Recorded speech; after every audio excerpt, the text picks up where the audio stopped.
What's cracking with you people? I'm Anansi here and welcome to a new project on the channel. Prince of Persia, The Sands of Time.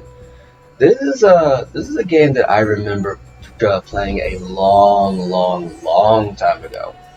Well, I say long time ago. It actually isn't that long ago. Um, I often use the name of an African story god in a game about a Persian prince. Um, But yeah, no, I remember my brother got this game once. I think he rented it for the PlayStation 2 back in the day. And that's number 8. That's pretty cool. And I remember after he got done playing it one day, I just knew I had to play it. I knew for some reason that's a 1, isn't it? That's not an I, that's a 1. There we go. And I just knew afterwards that I had to play it, and when I did, it was I. It's probably the game that, and I don't think I say this often, but I think this is the game that opened my eyes to the concept that a game can be more than just action and platform. This game told a very in-depth story, and it was one of the hardest games I've ever played through and beaten on my own as a child. I don't think it's the first, but it was definitely one of the hardest ones. And I'm looking forward to sharing it with you on the channel today. So, let's go ahead and get a couple of things situated here. I'll be right back after I get done doing this. And I'm back. Yeah, so there's not much to do with regards to the options. It's just changing the sound, music, sound effects, background noise, that kind of stuff. No, not background noise. It's music, effects, and voice. Not the big a deal, really. The idea display, but it's really just where you want to have tutorials on and off. And for the sake of thoroughness, we're going to have the tutorials on. And then there's you get look at your controls, you get to map out your look settings and sensitivity. So without further ado, let's go ahead and jump into it.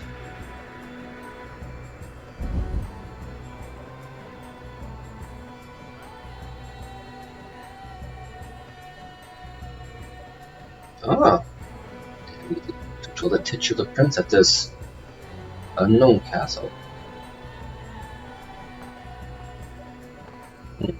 Let's go into this world then.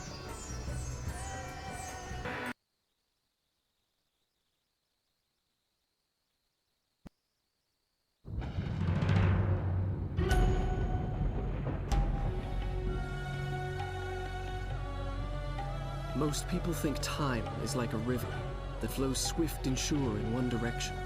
But I have seen the face of time, and I can tell you, they are wrong. Time is an ocean in a storm. You may wonder who I am and why I say this. Sit down, and I will tell you a tale like none that you have ever heard. Know first that I am the son of Shahraman, a mighty king of Persia. On our way to Azad with a small company of men, we passed through India, where the promise of honor and glory tempted my father into a grievous error. No, my son.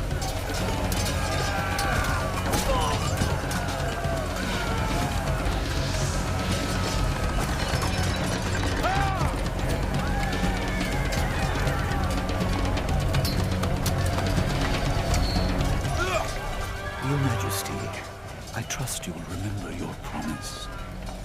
The Maharaja's treasure vaults lie within. See how he rides. Like a warrior son.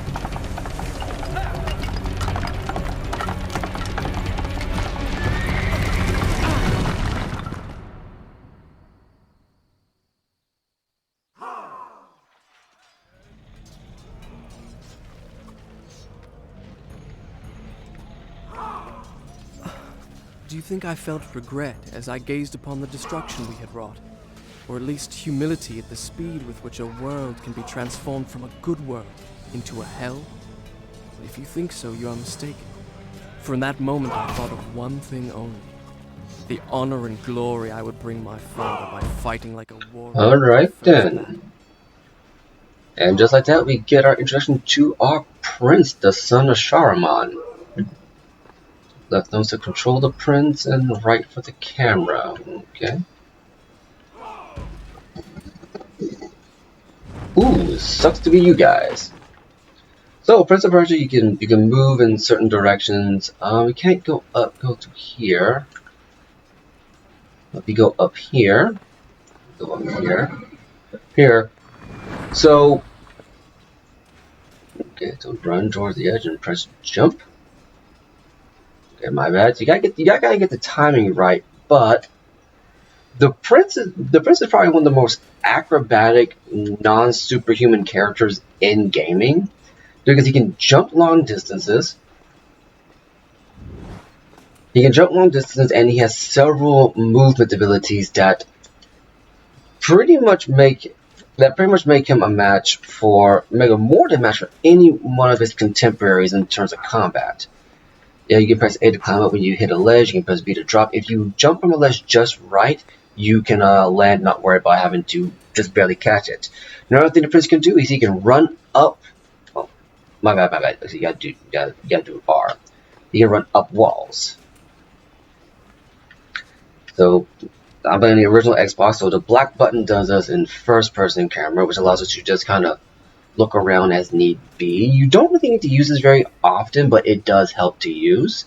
And then the white button is for landscape camera. This is going to be something a little bit more useful because what it does is it fixes the camera on a specific viewpoint to give you an idea of where to go. Dang. Had we done that for first person, we could have seen that like that. But it does make things a little bit more cinematic. Okay, nothing there. Don't know why I'm doing this. Okay, so here and then jump, and there we go. That's too much for that. Run towards the edge and press jump. And you can turn these tutorials off. I just want to show them off right now, just so you have an idea of what to do. Now, a lot of our guys got messed up. Like, man, I feel bad for you, my dude. But yeah, so on the way through India, they got sidetracked to, I guess, sack the Maharaja's treasure vaults. And as you can tell from the opening of the game, X to draw a sword and X to smash. As you can tell from the opening of the game,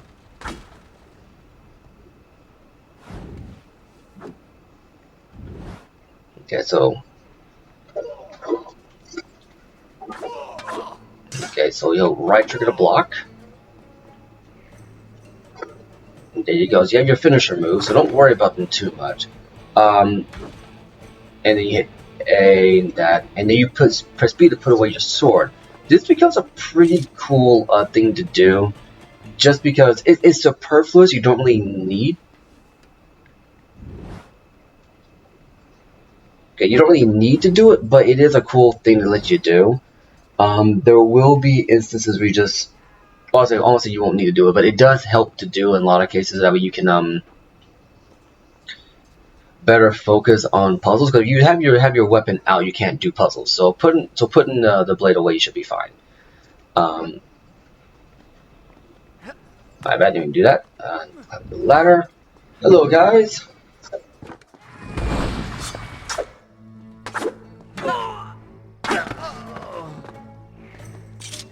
Many men that day sought to win honor and glory on the battlefield, that their king might say to them, as Khosrow said to Rustam, "You are the noblest of my warriors." From the moment my sword tasted blood, I knew this would not be my way. I would win my father's praise, not by killing, but by being the first to find the Maharaja's treasure vault and the one. Alright, now you may notice at the top left, that is our health bar. How do you recover your health in this game? Not like that. Not like that. Nope, nope, nope, nope, nope.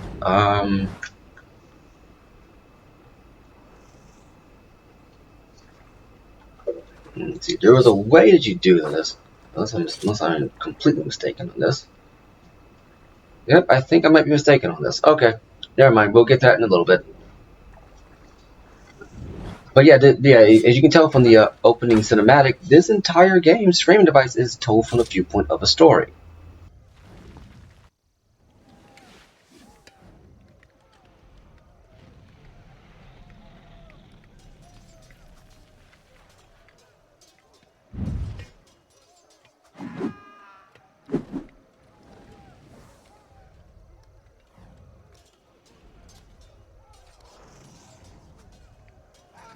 And I must say, this game holds up surprisingly well for how old it is. I think it's like 2004?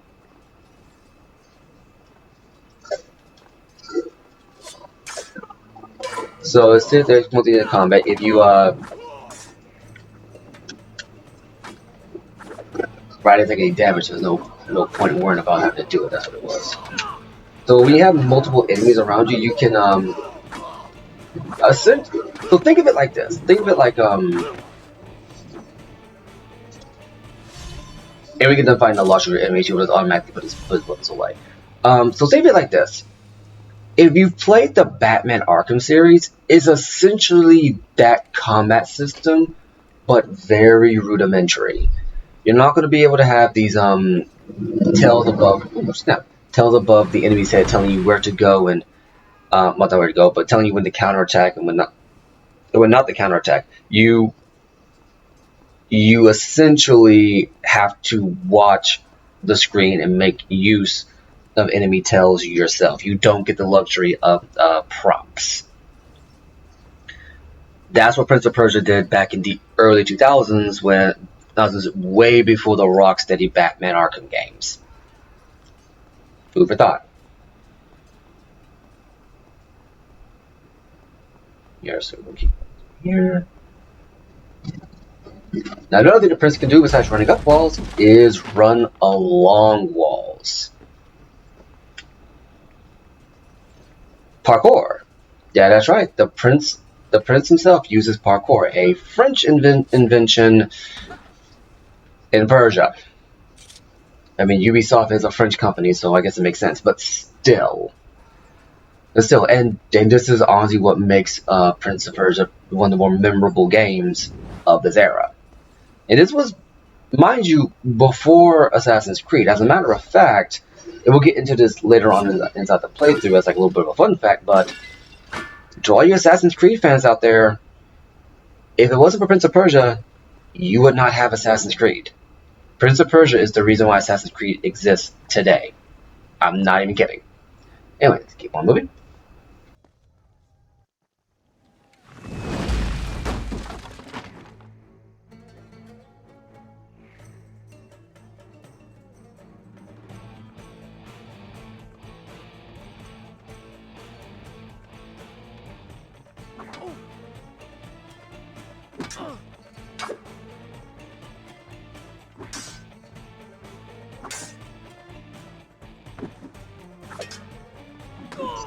Not doing so well too. There wasn't going to be a no damage run. I'm gonna let you know that right now. A lot of the enemies out here are very tough, and you can very easily get, ambushed. And there we go.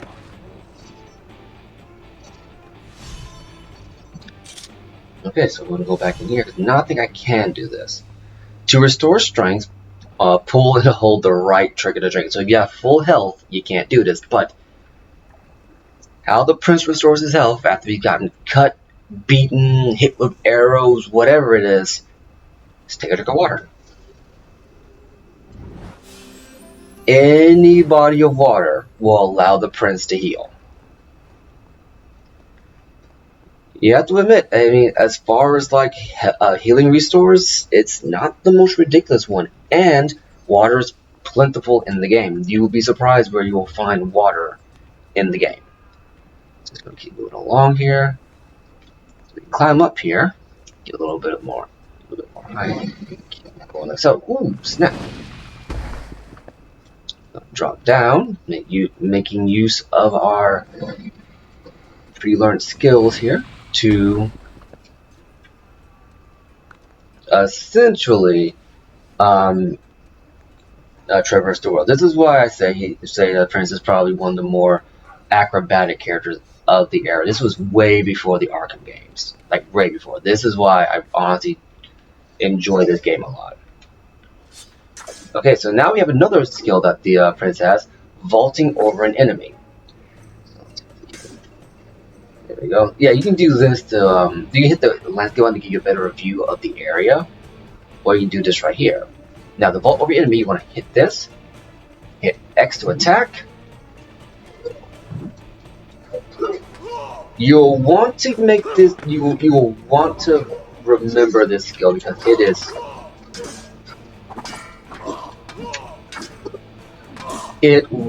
going to be probably your bread and butter for a lot of the game. Probably his most iconic movement ability. Just be forewarned that you don't want to be over reliant on it.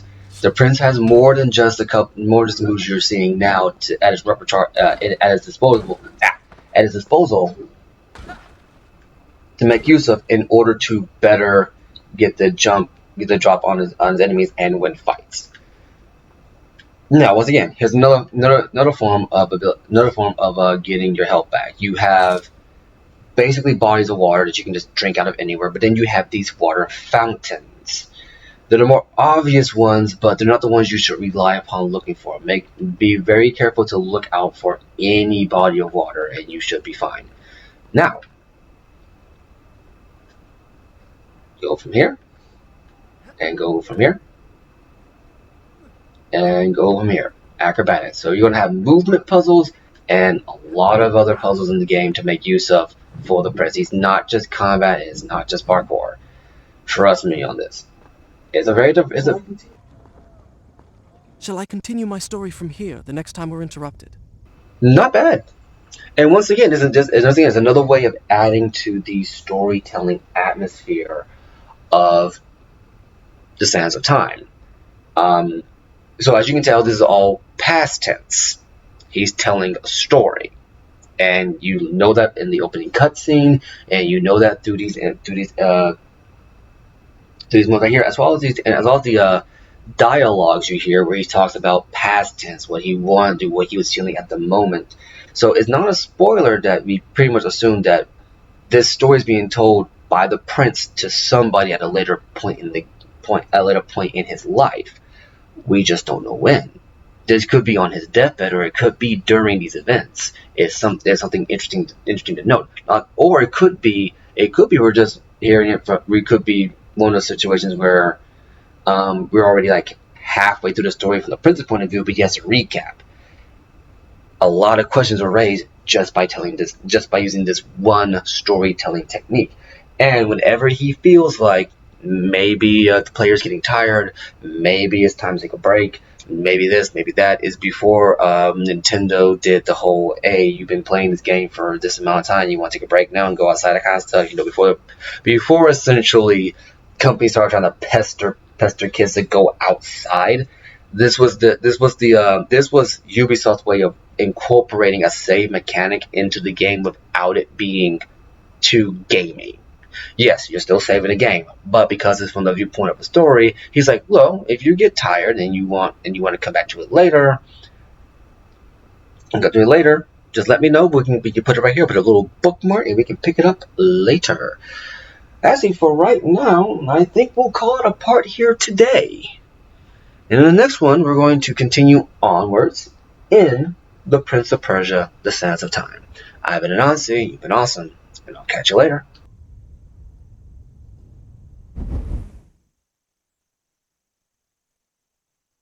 Done. I'll start the story from here next time.